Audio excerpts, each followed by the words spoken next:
Hoje é uma história triste, mas muito importante, a história de Caim e Abel, a história de um ato horrível, triste, que aconteceu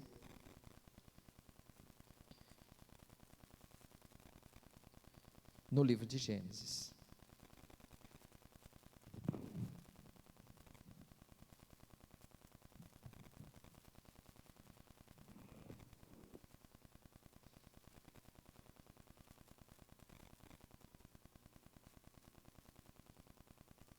Muito bem. Nós estamos numa série de sermões, e esses sermões têm firmado em Gênesis. Já vimos capítulo 1, capítulo 2, capítulo 3, e hoje estamos no capítulo 4. Eu não vou continuar assim nessa ordem o tempo todo, mas estamos aproveitando esses textos da Bíblia. E aqui no capítulo 4 de Gênesis nós temos essa história do primeiro homicídio. É uma história muito triste, que dois irmãos vão ter uma situação onde um vai matar o outro. E estamos dentro dessa série que está sendo chamado você sabe com quem você está falando? Essa expressão é a ideia assim: nós estamos olhando para Deus, nós estamos entendendo melhor de Deus, nós estamos procurando Deus, porque quem entende um pouco mais de Deus, entende mais da vida, entende mais de quem você é e do que você está fazendo. Porque o nosso Criador, Ele nos deu a sua imagem e nos deu a potencialidade de servi-lo. Jesus disse, hoje nós vimos pela manhã na escola dominical, que nós temos que ser perfeitos como o Pai Celestial é perfeito, numa ideia de que nós conhecemos a Deus, nós o imitamos, e nós ainda temos algo muito especial: Deus se revela a si mesmo em Jesus Cristo, que se tornou ser humano e viveu em nosso meio, para mostrar de forma muito concreta o caráter de Deus. Então, você sabe com quem você está falando? É uma ideia de você entender com quem você está falando e perceber o que Ele está falando para a sua vida, para a sua existência, para a sua caminhada. E essa história que nós vamos ler aqui, eu não vou ler hoje, capítulo 4 do versículo 1 a 15, mas mantenha aberta, porque eu vou citar versículos aqui nesse texto. Essa história, ela relata algo que muitas vezes acontece conosco, muitas vezes acontece na nossa vida. A gente acha que a vida, ela é feita de coisas triviais. Está tudo bem, vai terminar tudo bem. Eu comecei bem, vai terminar bem. Eu estou fazendo o meu melhor e pronto, nada vai dar errado. E as coisas não são assim. Então esse texto, ele mostra para nós que muitas vezes nós começamos certo, mas situações adversas acontecem por causa do pecado, que foi o que nós vimos domingo passado, no capítulo 3. Aliás, aqui até o versículo 11, até o capítulo 11, até o chamado de Abraão, no capítulo 12 de Gênesis, Deus claramente usa o seu autor para dizer: olha, a humanidade está perdida, a humanidade tem a tendência de ir para o mal. Nós acreditamos teologicamente que quando nascemos, somos um bebê, nós nascemos inclinados para a maldade, com o desejo de fazer a maldade. A gente está sempre propício ao nosso ego, propício ao pecado, e precisamos estar muito vigilante. Inclusive tem um versículo aqui que nos leva nessa direção, mas eu vou falar sobre isso bem no final. É muito fácil acontecer o erro, e é muito fácil a gente pôr tudo a se perder. Então o tema de hoje é que quando tudo está bem, nem tudo vai bem. Quando tudo está bem, nem tudo vai bem. Porque tudo ia bem, né? Apesar do pecado, no capítulo 3, Adão e Eva foram expulsos do paraíso. Puxa, o paraíso era maravilhoso, mas agora eles estavam lá constituindo família, e então eles têm 2 filhos, e tiveram Caim, e tiveram Abel. Ora, que coisa mais tranquila, uma família se constituindo na face da terra, e ainda seus filhos crescem, porque apesar do texto ser resumido, eles se tornam profissionais, sonho de consumo dos dias de hoje. Um se torna um agricultor e o outro vai se tornar um pastor de cabras e ovelhas. Puxa vida, filhos trabalhando, independência financeira, é o sonho de muitos. Tem filho que não sai de casa, está com 40 anos ainda dependendo dos pais nos dias de hoje. Infelizmente nós estamos vivendo essas realidades, é uma luta isso, é uma luta, não estou condenando ninguém não, estou dizendo que é assim, e não era o que estava acontecendo.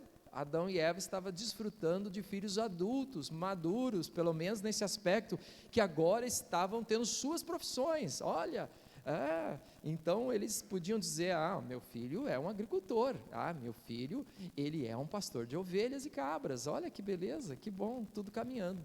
E ainda melhor ainda, gente, olha que coisa legal, eles são pessoas religiosas, devotas ao Senhor. E eles então resolvem fazer um culto, cada um do seu jeito. Eles têm uma dedicação às coisas espirituais. Puxa, filho dentro da igreja é tudo que a gente quer. Filho já tem uma profissão e agora está buscando a Deus. Qualquer pai, qualquer mãe vai ficar super orgulhoso com isso.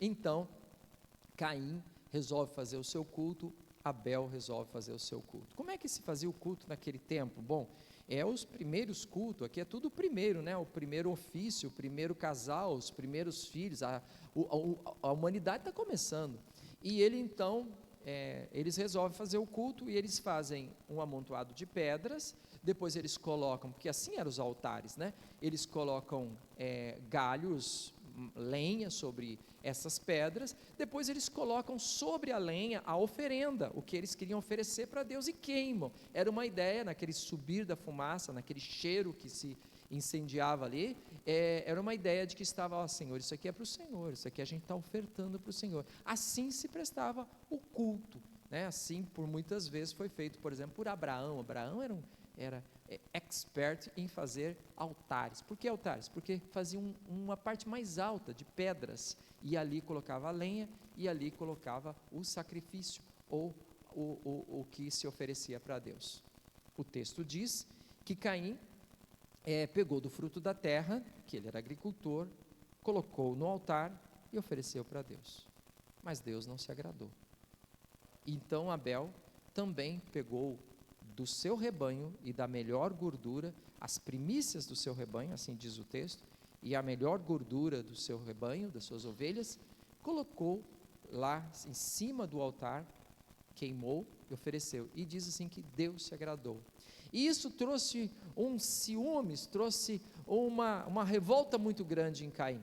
Caim ficou revoltado com seu irmão, então ele fez um plano, chamou o seu irmão para um lugar mais separado, um campo, onde não tinha ninguém, e o matou. Nós não temos os detalhes da história, só sabemos que foi o primeiro homicídio. E aí, ninguém viu, tudo certo, mas Deus entra em contato com Caim e diz: Caim, cadê teu irmão Abel? E ele então, como um culpado se esquivando, ele diz: olha, eu não sou quem guarda meu irmão, eu sou o guardador dele, eu tomo conta do meu irmão é adulto, acaso sou eu o guardador do meu irmão? Ele pergunta para Deus, e Deus responde para ele: o sangue do teu irmão está na minha presença, clamando, numa ideia, a vida, sangue é vida, a vida do teu irmão, ela foi ceifada por você, eu sei de tudo, Caim, eu sei de tudo.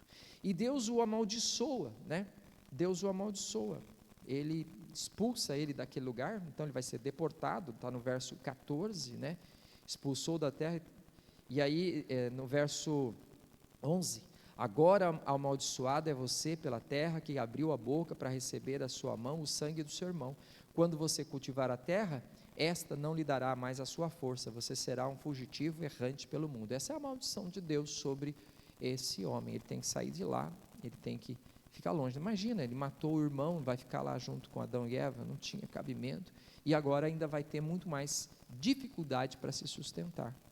E então Caim disse para o Senhor: meu castigo é pesado demais, porque agora quando eu sair, as pessoas vão olhar para mim e vão dizer: é aquele que matou o irmão dele, vão matar ele, e vão me matar, não vai sobrar nada de mim. E Deus diz: não, eu vou te proteger, eu estou te dando um castigo, mas não estou te condenando à morte, não, meu filho. E Deus coloca em Caim um sinal, não sei que sinal, mas esse sinal ele mostrava para todo mundo que Deus estava com aquele homem e não podia pôr a mão nele, porque quem pusesse a mão nele seria castigado 7 vezes. E ele vai morar numa outra terra, ele vai viver numa outra realidade. Agora, Adão e Eva tinham 2 filhos, agora Adão e Eva não tinham mais 2 filhos. Tudo estava indo bem, mas de repente, uma catástrofe, de repente, uma calamidade, de repente, algo extremamente ruim se apresenta, porque a tendência das coisas não é ser tudo bem, a tendência das coisas, se nós não estivermos na presença de Deus, é que as coisas possam ir de mal a pior. Por isso, o sermão de hoje nos coloca um alerta para que a gente possa estar atento, e eu vou trazer alguns pontos aqui da palavra, para a gente estar alerta, para a gente estar na presença de Deus, para a gente não permitir que estas coisas aconteçam. Então a proposta prática de hoje é essa: você pode evitar a catástrofe, porque Deus pode nos orientar. Isso aqui não precisa ser a rotina, a sina, o destino de todos nós, de maneira nenhuma. Se já houve catástrofe, se já houve problemas, se já houve coisas ruins, isso quer dizer que você vai ter consequências. Contudo, olha como Deus não perpetua a coisa e diz: eu vou cuidar de você, Caim, apesar da tua maldade, apesar do teu egoísmo. Lá, João, na primeira epístola de João, ele diz que Caim era do diabo, e que cheio de inveja matou o seu irmão. E Jesus, tanto em Mateus como em Lucas, ele diz que Caim é o primeiro sangue do mártir, do inocente, que foi derramado de servos do Senhor até os dias dele, né? Então isso não passou desapercebido aos olhos do Senhor. Como evitar que as coisas desandem? Como evitar que as coisas piorem? Como evitar que as coisas não caminhem para o pior? Irmãos, nós temos que estar atentos, e aí vem a sabedoria, e Deus quer nos dar sabedoria para a gente olhar para os detalhes da vida, porque às vezes a gente é muito relaxado, a cultura brasileira gosta de fazer atalhos para tudo. Não, faz desse jeito, não tem problema. O pneu está meio careca, não vai acontecer nada, não, vambora, vai dar tudo certo, né? Ah, mas parece que está saindo fumaça do escapamento, esse carro não solta fumaça. Não, isso aí é normal, vambora. A gente, sabe, a gente menospreza os sinais, menospreza o perigo, né? Aí a criança deu um chute na canela da vovó, ai que lindinho, ele é esperto, ele é ativo, mas é lindo demais o meu neto, e valoriza a agressividade da criança. Ele mentiu, mas criança mente mesmo, uma bobagem, coisas assim. Vamos para o texto, está a Bíblia aberta? Vamos ver algumas coisas que está errado. São coisas sutis. O texto, ele tem coisas sutis que você tem que prestar atenção. Talvez o que Deus está dizendo para você hoje é isso. Presta atenção, meu irmão. Presta atenção, senão o leite vai derramar. Presta atenção. E o que eu tenho que prestar atenção? Primeiro, lá no comecinho, quando Adão e Eva têm relações, e a Eva tem o seu primeiro filho, e ela põe o nome nesse filho de Caim. É que para nós parece tão comum, é um nome só, Caim, o que tem a ver? Mas Caim é o esperado, Caim vem da raiz da palavra pontudo. Caim o que Adão e Eva estavam entendendo, é que agora esse filho era o cara, ele era o cara, que ele ia dar continuidade a tudo o que precisava. Ora, e para Eva, que ela é quem dá o nome aqui, você pode ler no texto, né? Eva diz, esse vai se chamar Caim, o pontudo, o agressivo, o prometido, tem essas conotações o nome dele, é uma ideia de alguém que sabe, alguém forte, alguém poderoso. E ela, imagina Eva, ela saiu de Adão, agora ela gerou um homem, ela saiu de um homem e gerou um homem, agora sim, agora eu estou bem guardado, eu tenho meu marido e tenho meu filho. Então é uma ideia de poder, é uma ideia de força e agressividade. O nome Caim tem esse significado. Aí nasceu o Abel, e a gente conclui isso por causa também do nome de Abel, porque sabe o que significa Abel? Abel, literalmente, é vazio. vaidade, mas a vaidade não no sentido de pessoas que são vaidosas, que gostam de colocar, nada disso, é vaidade de coisas vã, coisa que não serve para nada. Agora, que mãe que coloca o nome no filho de, mas sim, não serve para nada. Mas foi o que aconteceu.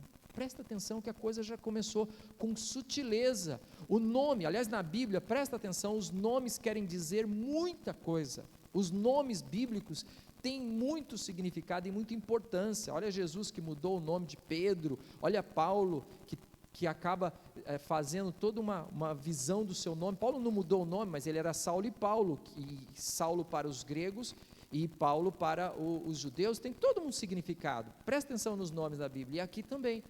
Abel é o vazio, e Caim é o pontudo, agressivo, o forte. Percebe que houve uma acepção de pessoas? Percebe que Eva errou? Ela já criou de forma errada. Então, quando os dois lá vão se pegar lá lá no campo, não sei, quando Caim parte para cima de Abel e o mata, eu não sei como é que foi essa briga, se foi por traição, pelas costas, nada, não temos esses dados, mas isso não foi uma coisa assim que, aconteceu. Não, a semente está sendo plantada, e nós precisamos estar atentos, irmãos, porque muitas coisas que nós estamos colhendo hoje, de ruim, de negativo, às vezes foram coisas sutis e pequenas que nós fizemos lá atrás. Na psicanálise, como que isso é evidenciado? Porque na psicanálise eu tenho que voltar para o meu passado, para dar uma olhadinha, o que fizeram comigo, para entender como foi construída a minha estrutura psíquica. E se a ciência, da psicanálise pensa isso, deve existir alguma coisa, mas eu não estou aqui como psicanalista, mas como pastor, a Bíblia está dizendo claramente que tudo tem consequência, e essa escolha infeliz não foi legal. Aí vem um outro episódio, o gatilho de tudo isso, que é o culto, a religiosidade. Se a mãe não educou, porque eu falo a mãe, porque aqui é Eva quem dá o nome para os filhos, pode ler aqui, ela coloca o nome nos filhos. Se ela não educou e Adão foi conivente com a atitude de acepção de filhos, fazendo um ser importante, intenso e forte, e o outro não ser nada, agora vem o momento deles estarem diante de Deus, e aí acontece uma coisa interessante. O texto diz, irmãos, que que Caim, ele trouxe fruto da terra.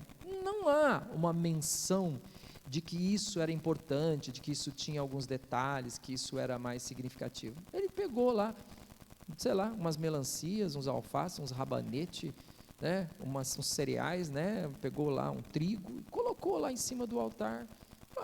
Eu sou o cara, vou prestar culto a Deus. Eu sou o cara. Mas quando fala de Abel, diz que ele pegou o melhor, a primícia do seu rebanho e a melhor gordura. Há uma diferença da forma que Abel se coloca diante de Deus e Caim se coloca diante de Deus. Então, erro na criação e erro na igreja. Quer estragar uma sociedade? Não presta atenção nos erros que acontecem dentro de casa, não presta atenção nos erros que acontecem dentro da igreja. Você estraga a vida das pessoas. Nós geramos marginais, nós geramos ladrões, nós geramos tudo isso. Por quê?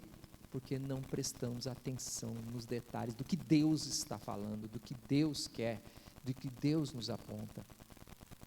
Então o texto mostra que a rejeição que Deus teve para Caim foi em função do relapso e de uma dedicação toda especial de Abel. Abel era uma pessoa desprovida de vaidade, de orgulho, ele simplesmente fez o melhor que ele podia. Diz lá, pegou das primícias do seu rebanho e a melhor gordura. A melhor a gente come, não, vai ser para o Senhor. E ele então faz a oferta. Deus rejeitou por quê? Porque o coração dessas pessoas não era a oferta em si. Até pode-se dizer, não, mas Abel acertou porque ele estava se referindo ao sacrifício de Cristo. É verdade, Cristo depois vai ser o cordeiro imolado, né? Então, tudo bem, pode existir isso, mas ele não tinha nenhuma, Deus não ia culpar Caim porque ele não acertou o sacrifício que teria que ser de animais, porque ele não sabia. A questão é o que estava no coração desses dois. O que vai no nosso coração determina a nossa caminhada. Eu já, como pastor, cansei de ouvir as pessoas que reclamam do seu casamento, mas foram tão relapsos nas escolhas, foram tão relapsos no namoro, foram tão relapsos. E aí, claro, resultado, deixou passar. Eu lembro de uma situação em que um irmão lá adulterou, e a esposa chegou chorando no meu gabinete, meu marido me traiu e tal. O que você quer? Eu quero me reconciliar. Amém, glória a Deus, vamos lá, nós estamos aqui para isso. Fui lá conversar com ele, e eu falei, olha, louvo a Deus pela iniciativa de vocês de quererem reconciliar, deixar as coisas para trás, é assim mesmo que o cristão procede, mas eu queria dizer, meu irmão, que tem consequências, e o senhor precisa ir lá na reunião do conselho, porque todo mundo está sabendo dessa história, e o senhor precisa dizer, eu errei. Eu não vou falar isso, não vou me humilhar. Não vai se humilhar? Não. A mulher dele, ele não vai fazer isso não. Qual é o resultado? Separado. Se humilha, meu irmão, seja um Abel. Porque quando o pecado vem, ou quando a nossa vida, a gente precisa estar aos pés do Senhor, porque todos nós somos Caim, todos nós somos passivos de se achar. Na verdade, essa história é a história da minha vida, é a história da sua vida. Eu sou Caim, eu sou Abel, basta eu querer ser. Eu sou agressivo ou sou humilde? Eu me dedico ao Deus ou não me dedico a Deus? Cumpro apenas as minhas obrigações. Todos nós somos Caim e Abel ao mesmo tempo. A palavra é muito rica, ela é muito poderosa. Mas quando Deus amaldiçoa Caim, ele amaldiçoa numa medida e numa proporção certa, consequência do pecado. Agora, olha o que Caim faz, verso 13, ele se autocastiga, eu tenho que morrer, eu vou morrer. Piora a situação, mais um ato relapso, não conhece a graça de Deus, não conhece o amor de Deus, não conhece o perdão de Deus, não conhece a graça do Senhor. Então veja bem, uma família problemática, uma igreja problemática e uma espiritualidade problemática, ele não conhece a Deus, porque pecador, meu irmão, eu sou pecador. E quando Paulo fala que ele é o pior dos pecadores, quando chega lá no céu, fala assim, você está enganado, era eu, porque eu sei do meu pecado, não sei do outro, não sei o que você está vivendo, mas do meu eu sei. E Caim nem isso entendia, não ficou com sentimento de culpa. E qual foi o resultado? Se você continuar lendo a descendência de Caim, no verso 17 até o final, é uma descendência agressiva, maldosa. As primeiras cidades vão ser construídas em cima de injustiça, de pecado e de morte.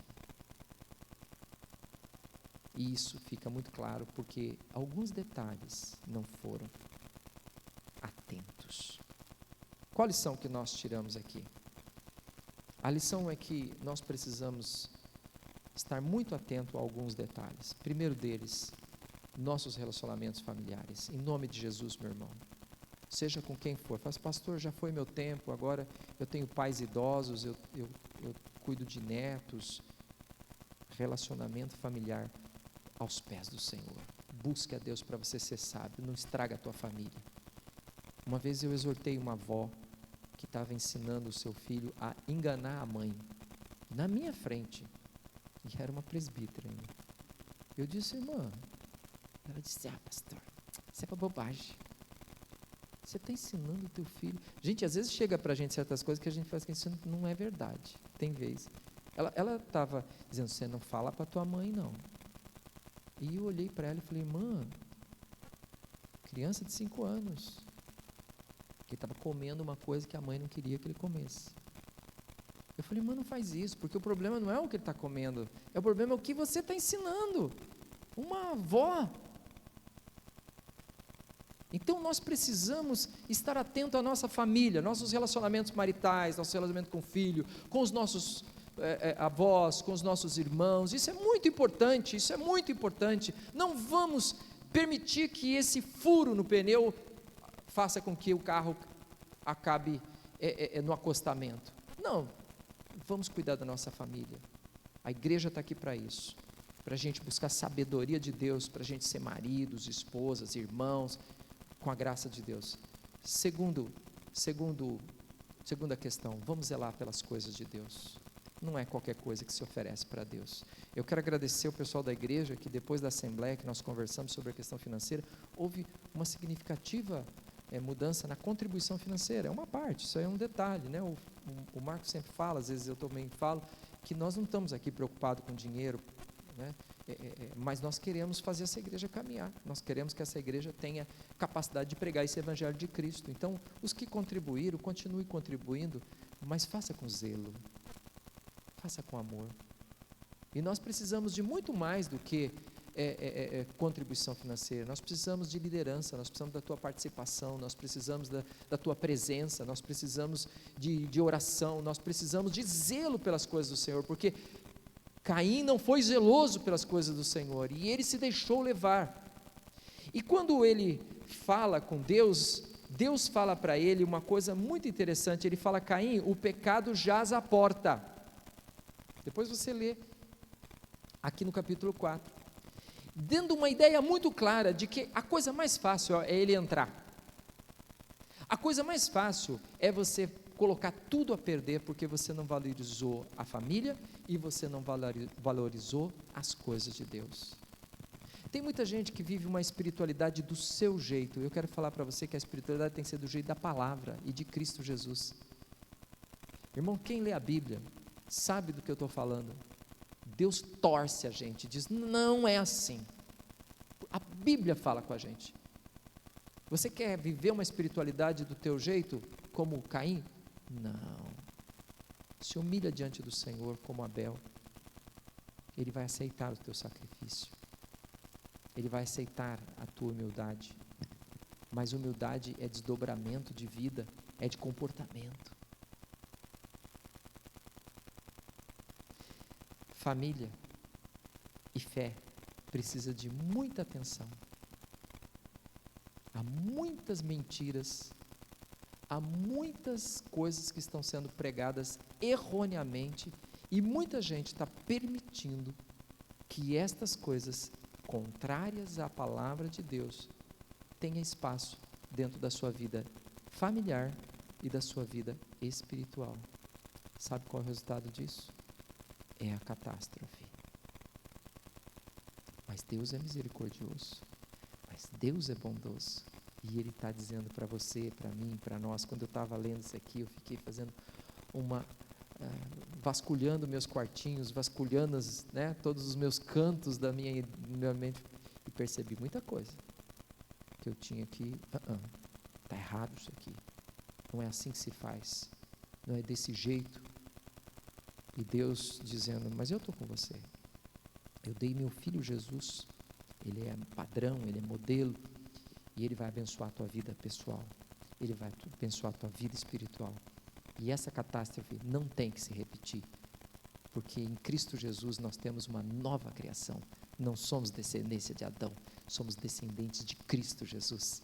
A nossa estirpe não é pecaminosa, a nossa estirpe, ela não é catastrófica, ela é vitoriosa, ela é poderosa. E Deus está nos convidando a estar atento à nossa natureza pecaminosa, para a gente viver a nossa fé em Cristo Jesus, como homem, como mulher, que vive a nova criatura em Cristo Jesus, para a glória do Senhor. Amém. Amém. Quero passar alguns avisos, nós vamos cantar, Festa da Tainha, dia